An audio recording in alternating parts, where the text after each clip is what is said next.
Shalom, shalom frères et sœurs en Christ et bienvenue à la Rhapsodie du jeudi 9 juin 2022. Rhapsodie écrite par le pasteur Chris Oyakilome et la lecture vous est offerte par les vérités de l'évangile. Le thème d'aujourd'hui est la prière et la parole déclarée.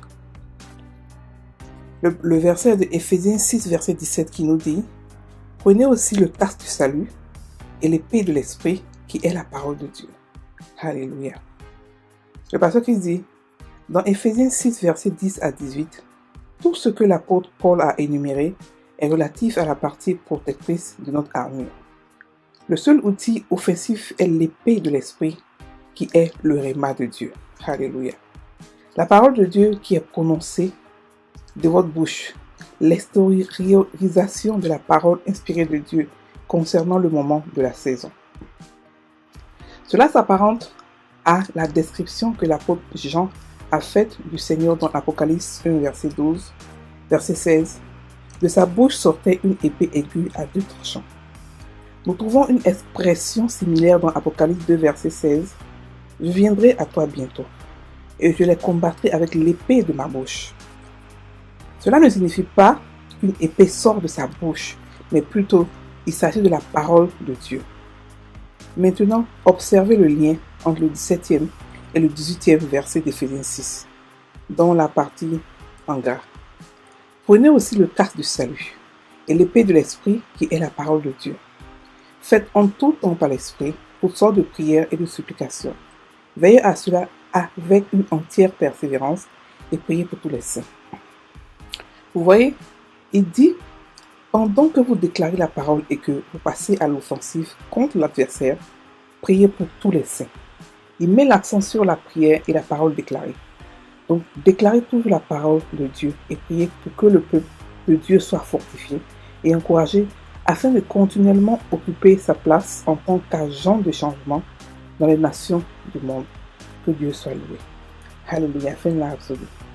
Ici, le pasteur nous parle de ce que nous avons, qui nous appartient, qui est une épée, c'est-à-dire que le rhéma, la révélation de Dieu, la parole de Dieu qui est prononcée dans notre bouche, qui est révélée, qui nous a été révélée par inspiration de Dieu et qui sort de notre bouche, le rhéma. La parole de Dieu a deux noms. La parole logos qu'on lit dans la Bible et la parole révélée, c'est-à-dire que la signification cachée que le Saint-Esprit a mis derrière pendant qu'il écrivait la parole. Et ça, c'est le rhéma. Le rhéma, c'est la parole là qui est la plus puissante. Le logos ne fait rien. Le logos tue. Mais le rhéma, c'est celle-là qui est vivante. C'est-à-dire que c'est la parole de Dieu. Lorsque vous la déclarez, automatiquement, elle ne peut pas ne pas s'accomplir. Et ici, le pasteur nous parle de la prière accompagnée de rhéma. C'est-à-dire que accompagnée de l'inspiration, de la révélation qui est derrière, mais aussi que vous parlez, vous criez. Donc, il parle ici de la prophétie.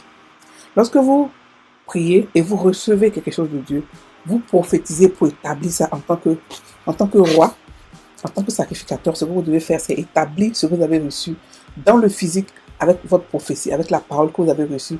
Vous criez, vous apportez, vous appelez cela à l'existence.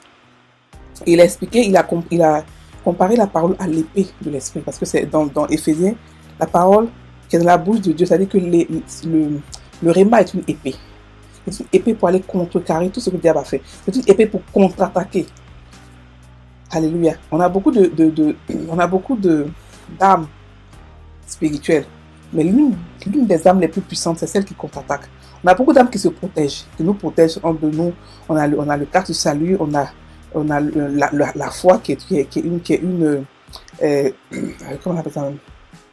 J'ai oublié, mais qui nous protège. Mais on a aussi l'épée qui contre-attaque. Effectivement, nous aussi nous pouvons contre-attaquer. Si nous avons été, par exemple, attaqués par la sorcellerie, nous pouvons contre-attaquer, d'abord chasser l'effet de la sorcellerie, chasser l'esprit, mais aussi contre-attaquer, c'est-à-dire que pas forcément mettant en envoyant un retour à l'envoyeur, non, mais en contre-attaquant pour pouvoir mettre la confusion dans le camp de Satan, la confusion dans le camp des sorciers, la confusion, casser leurs yeux spirituels, arrêter leurs yeux spirituels pour ne pas qu'ils voient tout et arrêter pour que leur cœur aussi se prépare à recevoir l'évangile. Parce que tout sorcier est aussi candidat à l'évangile. Donc ici, il nous parle de la parole, il veut expliquer que le réma est semblable à du feu. Le réma est semblable à du feu, est semblable à un couteau double tranchant qui sort de notre bouche. C'est-à-dire que ça coupe à tous les niveaux. Ça coupe à droite, ça coupe à gauche. Ça ne fait pas des distinctions qui doit attaquer. Du moment où vous le dirigez quelque part, il fait le boulot.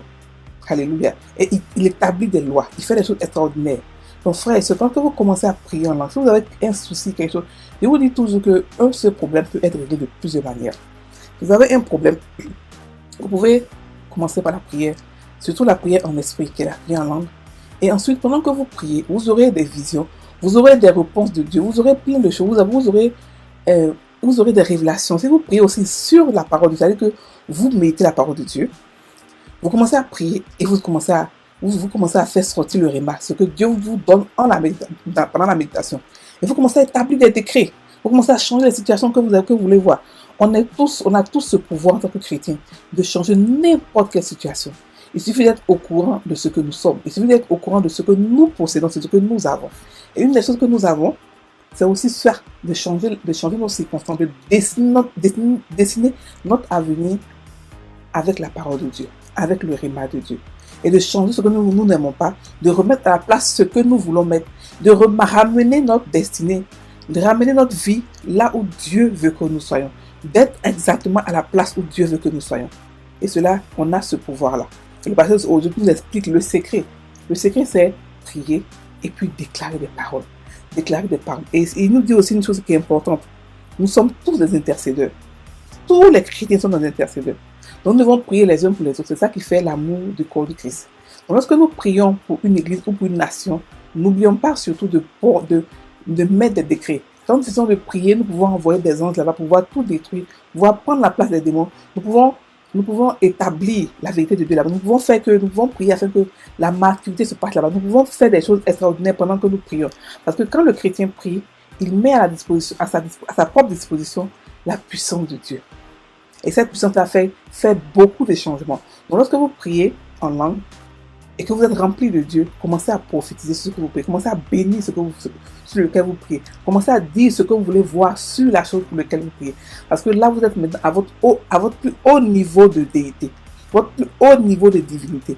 Donc vous pouvez déclarer les choses viennent à l'existence. Parce que c'est ce que nous sommes. Alléluia. C'est ça qui parle. Et ici, il dit aussi de prier aussi pour les saints. De la même manière que dans la bouche de Christ, il y a une épée à double tranchant qui sort. De la même manière aussi, nous aussi, on a cette épée. L'épée, c'est la même épée, c'est la parole de Dieu. C'est la révélation de la parole de Dieu. C'est le réma. Alléluia. Donc, on va prendre maintenant la prière. Cher Père, je suis pleinement équipé et fortifié avec toute l'armure de Dieu. Et je suis fort dans le Seigneur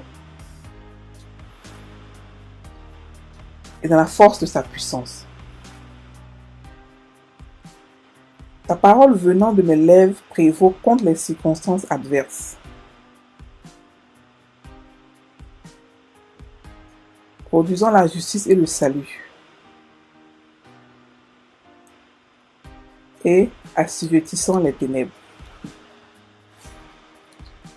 Le mal et toutes les manipulations de Satan. Au nom de Jésus. Amen.